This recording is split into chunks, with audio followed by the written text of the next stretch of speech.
والله چې موږ په کم حالت کې یو، موږ چې پر خپل ځان باندې فکر او سوچ وکړو چې څنګه په ګناهونو کې مبتلا یو، چې هر انسان څه نه څه په یو شکل کې د ګناه ده. محترمو مسلمانانو ورونو، دغه یو پیغام تاسې په خپله هم واورئ او د ټولو مسلمانانو پرې ورسوئ. قدرمنو عزتمنو، دا نن سبا چې کم آفت، مصیبت، تکلیف موږ د ترکي پر مسلمانانو وینو یا د شام او د سوریا پر مسلمانانو وینو، والله چې سړی ورته ګوري زړه یې درد کوي. د دې په هر تصویر، په هر ویډیو سره د انسان د بدن هر بیرته داسې جګ جګ ودرېږي.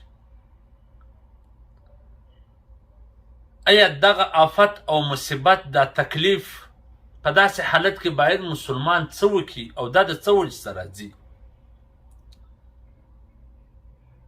پکار دا ده چې په دغسې حالاتو کې یو مسلمان د بل مسلمان په حال باندې غمجن سي، د هغه سره کومک وکړي، مرسته وکړي، دعاګانې وله وکړي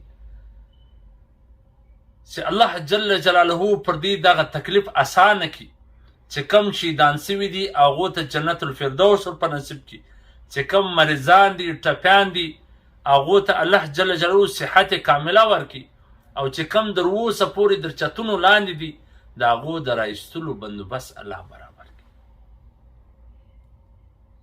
خو افسوس زه د بعضې مسلمانانو پر حال باندې وینم چې د دې خبرې واورې، د دې پوسټونه ووینې، څوک به وایي چې او ترکي والا داسې کوي، ترکیان په مسجد کې داسې پراته دي، او ترکیان داسې دي، او ترکیان داسې. یعنی د هغو د خبرو صدا معلومیږي چې دوی دا ترکیان یا دا نور مسلمانان د دغه تکلیف حقداره ګڼي. عزتمنو، که چیرې د حق خبره سي، د حقداري خبره سي، والله چې موږ په کم حالت کې یو، موږ چې پر خپل ځان باندې فکر او سوچ وکړو چې څنګه په ګناهونو کې مبتلا یو، چې هر انسان څه نه څه په یو شکل کې د ګناه ضرور اخته دی. موږ د دې حقداره نه یو چې یو سکنډ الله د دې مځکې پر سر باندې موږ پرېږدي. دا هر یو داسې یو. ډاکټر عبدالحی عارفي رحمه الله به فرمایله که چیرې د قیامت په ورځ الله جل جلاله و د انسانانو ته ووایي چې زه تی ټوله جنت ته بیایم، په یو شرط چې ستی دا پټې کاتې ښکاره کوو، وایي دا ټوله به وایي چې الله دوژخ له مې بوځه، خو زموږ کاتې مه ښکاره کوو. که ښکاره سي، والله زوی پلار ته وشرمېږي، پلار زوی ته، ښځه خاوند ته، خاوند ښځې ته، ورور خور ته، خور ورور ته، چې دا اوس یې الله ښکاره کړي چې څومره نافرماني موږ د خپل رب کوو. والله چې دومره نافرماني د خپل پلار څوک وکړي، که هغه پلار بیا په کور کې پرېږدي، هغه پلار به پر میډیا ورکړي چې د دې زوی سره زما هېڅ تعلق نشته، عاق به کړي، د خپل میراثه به وباسي. لیکن زموږ مهربانه رب کریم ذات پر خپله مځکه موږ ته د اوسېدو حق راکړی، هغه اسمان، هغه بارانونه، هغه ورځې، هغه لمر، هغه سپوږمۍ یو سکنډ دپاره، د یو منټ دپاره په دې شمسي نظام کې تبدیلي نه ده راوسته. که نه حق خو دا دی چې موږ ټوله دغسې ژوندي په مځکه ننوځو. دا زموږ اعمالو ته چې ګوري، دا زموږ اعمال د دې قابله، نو دا اعتراض باید پر یو مسلمان پر بل مسلمان ونیسي. اوس اجتماعي طور پر باندې موږ تاسې ټوله مریضان سوي، ټوله ګناهګاران سوي. لکه څنګه چې د انسان په بدن کې وینه خرابه سي، نو کله دانه پر یو ځای راوخیږي، کله پر بل ځای راوخیږي، کله په یو شکل کې مریضي ښکاره سي، کله په بل شکل کې. نو اجتماعي دا امت مریض سوی دی، کله عذاب پر یو ځای راسي، کله پر بل ځای، کله مصیبت پر یو ملک، کله پر بل ملک. تاسې وګورئ د مسلمانانو کوم ملک دی چې د تکلیف څخه محفوظه سوی. دا الله تنبیه راکوي چې موږ الله طرف ته متوجه سو، استغفار او په خپل ژوند کې بدلون راولو، استغفار ووایو، دعاګانې وکړو، عاجزي وکړو. دا ونه وایي چې او دوی داسې کوي او دوی داسې کوي.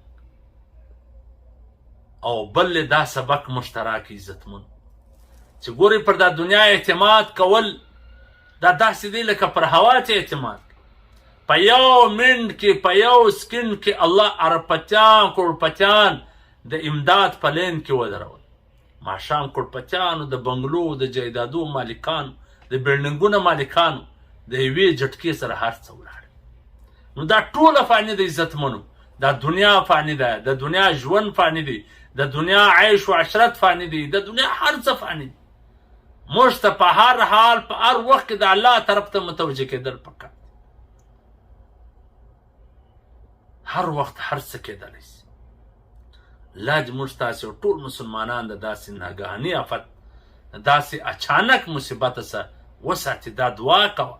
او هر وخت مسلمان باید و دغه ورځ ته تیار وي، و دغه مرګ ته تیار وي. په ژوند باندې باید داسې څه وکړي چې دغه مرګ د ده دپاره د تکلیف سبب ونه ګرځي. عبدالرحمن بابا وایي چې عاقله غوږ ونیسه و ماته، مرګی نه پرېږدي سړی خپلې رضا ته، د اجل سواره په تخت به دله راسي، ناګهانه به تعالی سې وایم ته په ژوندون توبه وباسه رحمانه، چې قیامت کې شرمنده نه سي مولا. دغه ټک ټک د سکنډۍ هسې ټک ټک مه ګڼئ، دا د ګړۍ د سکرین ټک ټک نه، دا هسې ټک ټک مه ګڼئ. د ژوند په ونه دې د تبر ګزارونه کېږي. نو په کار دا ده چې موږ د دې دپاره دعاګانې وکړو او خپله دا دعاګانې وکړو چې الله د داسې آفت، د داسې اچانک مصیبت، د داسې اچانک مرګونو څخه موږ وساتي. الله دې زموږ پر حال رحم وکړي، هر یو د خپله سره اور مړ کړي. عبدالرحمن بابا ویل که دانه اور د خپله سره مړ کړه، د عالم اورونه پرېږده چې بلیږي.